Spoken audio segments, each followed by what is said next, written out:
Þá höldum við áfram í föstudagsþættinum sem að þessu sinni eiginlega bara snýst okkur sjálf.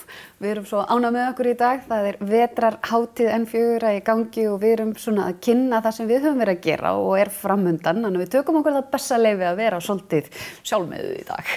En verið velkomnar, dömur og samstarfskonur. Takk fyrir það. Við erum búin að vera að tala ýmislegt, við erum búin að vera að tala við Gesteinar og Hildir sem eru með spjallþætti og svo erum við búin að vera að tala við Jón Þór og Karl Eskil að norðan og ýmis verkefni og svo Mótorhaus. Og það svo miklu meira að gerast samt á þessu heimili heldur en þetta. Kannski aðeins að byrja að spyrja þig út í Nora styrk og norrænt samstarf. Já. Á N4, við erum á leiðin, það heimsyfiráð. Það heimsyfiráð sko, á norðurslóðum. Já. Við eiginlega ákváðum bara að fara þá leið að gera þáttaröð í samstarfi með grænlendingum og vonandi færingum og Noregi líka. Eiginlega sem byggður á sama grunni og að þáttarserían. Það að segja að við séum að kíkja inn í svona glugga í þessum löndum og búa til hálftíma þátt á viku. Og við fórum að stað og við kallum þetta Nora-verkefni vegna sem við sóttum styrk til Nora. En þetta eru þessar vestnorrænu þjóðir sem að eiga í mjög góðu samstarfi. Og áhuginn, við erum búin að finna það, nú erum við búin að taka nánast ár í að finna jarðveginn og allt það. Og það mjög mikill áhugi á þessu.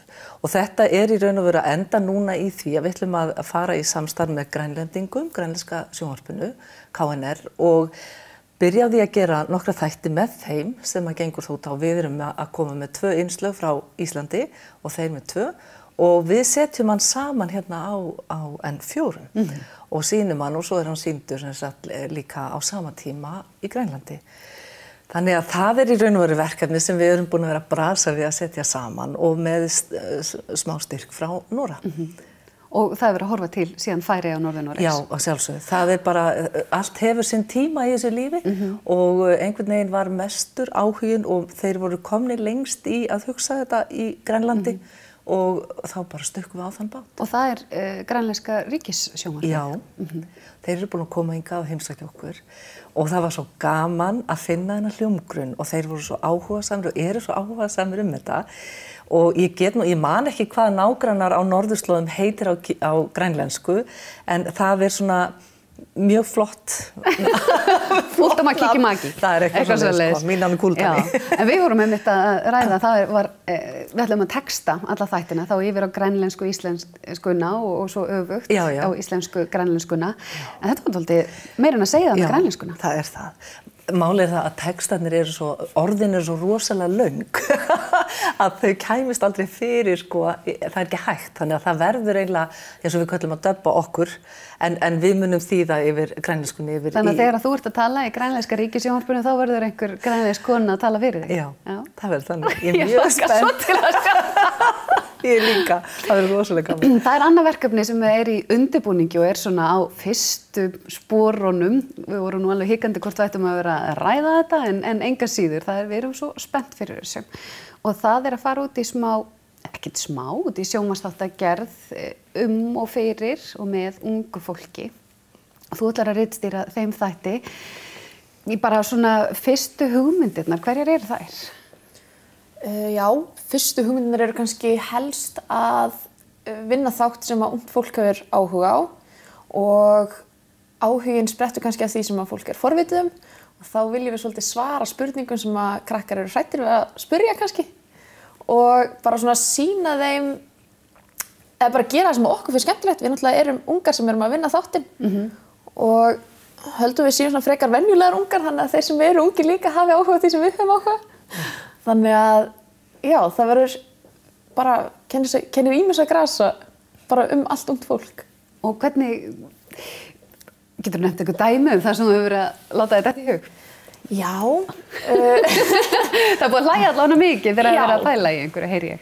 Já, við vorum bara svona að velta ýmsum steinum hvað okkur fannst svona pínu hræðilegt við að verða fullorðnar eða að hætta að vera börn. Og það var til dæmis eins og að fara til kvensjúkdómalæknis. Bara maður í alvörunni með fæturnar í sundur og svo kemur bara goggur og þetta er svolítið hræðilegt þegar maður veit ekki hvernig þetta En þetta þarf ekki að vera það og Ég hugsa að þegar ég fór fyrst, ef ég hefði bara verið búin að sjá hvernig þetta virkar, þá hefði mér liðið miklu betur. Þannig að þið ætlið í heimsókn til kvensjúkdómalæknis í þáttunum. Það allavega á teikniborðinu. Og það er ýmislegt lagt á sig, sko. Já, algjörlega. Og það er líka bara svo skemmtilegt til þess að, einmitt, fræða þá sem að hafa ekki gert þetta en munu einhvern tímann gera þetta, því að þetta er hluti sem allir verða að gera einhvern tímann. Konur. Konur, já.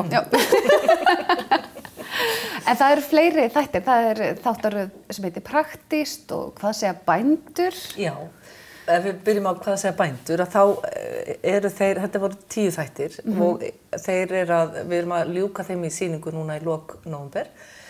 En það hefur verið alveg gífurlega flottir þættir, það er maður sjálfhverfur að segja það, en allavega miðað við viðbrögð og þarna er verið að gera öllum hvað maður segja, búgreinunum skil og við erum að fá mjög falleg og flott viðbrögð við þessum þáttum. Við erum að sýna kannski bara hvernig bara líf venjulegs fólks í bændastéttinni og hvað er mikið af frumkvöðlastarfi og hvað er mikið verið að gera flott starf út all land. Já, kannski ekki þessi gamla mynd sem að margir kannski hafa landbúnaði, það sé einhver með hórurslef og skítur upp fyrir haus að vinna einhver skítverk heldur.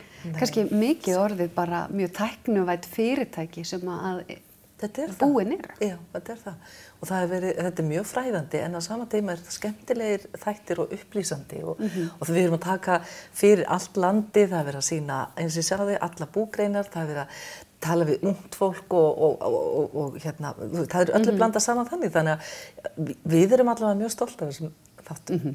Og svo praktískt á dögun eftir áramót. Við erum svo praktísk hérna á N4. Alltaf að gera allt úr engu, já. Það er okkar mát, N4, gerum allt úr engu. Já, allavega á litlu sko. En það eru svona þættir, eða þáttaröð sem á að fara í loftið eftir áramótin og hérna við ætlum að vera svolítið, hvernig segir þetta svona do it yourself þáttur og líka kannski bara allt sem sagt og fólk að lesa á netinu, það sé hægt að gera þetta og hitt með einhverju ediki og matarsóta og guð hvað. Við viljum aðeins að vita hvort að allt þetta passar, er þetta rétt, er þetta logið? Já. Það er eitt. Snilldið að kjaftaði? Snilldið að kjaftaði, fannst með þetta. Nákvæmlega. Þarf bara að spreyja ediki og strá salti og sítrónu inn í ofnin og hann verður eins og nýr eða ekki? Já, nákvæmlega. Við ætlum að prófa þetta. Við ætlum aðeins að vera í þessu. Þetta er mjög gott sjónvarp og maður verður að búa til gott sjónvarp. Já, það er svona. Og ég held að praktískt verði gott sjónvarp. Klárlega. Svona að loku, Vigdís Diljá, þú ert ennþá í skóla, í fjölmiðlafræðinámi. Já. Og við fengum þig hérna inn og þannig að þú ert að djógla hérna þessum 2 boltum. Hvernig er að vera að starfa í fjölmiðlum á sama tíma að þú ert í náminu? Ofsalega fræðandi, skemmtilegt, krefjandi. Ég er ofsalega heppin að fá reynsluna á sama tíma og ég er að læra. Og ég hlakka óbúslega til að útskrifast með bæði reynslu og gráðu. Þú útskrifast í vor? Ég útskrifast í vor, já. Ég útskrifast í vor. Já. En þú fellur ekki að því að þú ert búin að vera að vinna svo mikið. Já. Einmitt. En það er aldrei skjáður, við skulum vona það gerist ekki. En þetta það er bara svo frábært að vera hérna. Og það er líka svo mikilvægt að því að bara þetta starf er bara djögl. Bara fjölmiðla starfið. Og það er bara fínt að fá svona eldskírn í því. Gaman að fá okkur báðar hingað. Já, en mig langar nú eiginlega aðeins að fá að spyrja þig. Já. Já, því að þú ert nú að koma heim úr sko langri ferð til Kína, varst að fara eftir efni í þáttinn Auða við hafsins. Þannig ég er bara viðmælandi. Já, veistu það, nú ætlum ég bara aðeins að taka stjórnina hérna. Viltu aðeins segja mér bara hvernig var þetta og hvað ertu að fara að gera? Ég er að gera þáttaröð sem heitir Auða við hafsins sem gerði þáttaröð árið 2014 og erum að gera aðra þáttaröð núna, glænýja. Ég er búin að ferðast 45.000 kílómetra þegar ég er búin að vera að taka upp þessa þætti. Var að koma frá Kína sem er náttúrulega mögnuð upplifun. En við erum sem sagt að fræðast íslenska uppsjávar이ðnaðinn eins og erum að gera svo oft í þessu sjónvarpi okkar, þá erum við svolítið að draga frá tjöldin, frá svona heimi sem er kannski venjulegur fyrir suma en mjög framandi fyrir til dæmis mig og þegar ég tala meira sem uppsjávar이ðina þá fæ ég oft bara tóm augu því að sko og var það með það sjálf áður en ég fór að gera þetta sem er líka svolítið skemmtilegt. Ég þurfti alveg þegar ég byrjaði 2014 og vissi ég ekki einu svona munin á uppsjávarfiskum og botnfiskum. Eigum eitthvað upplýst? Já.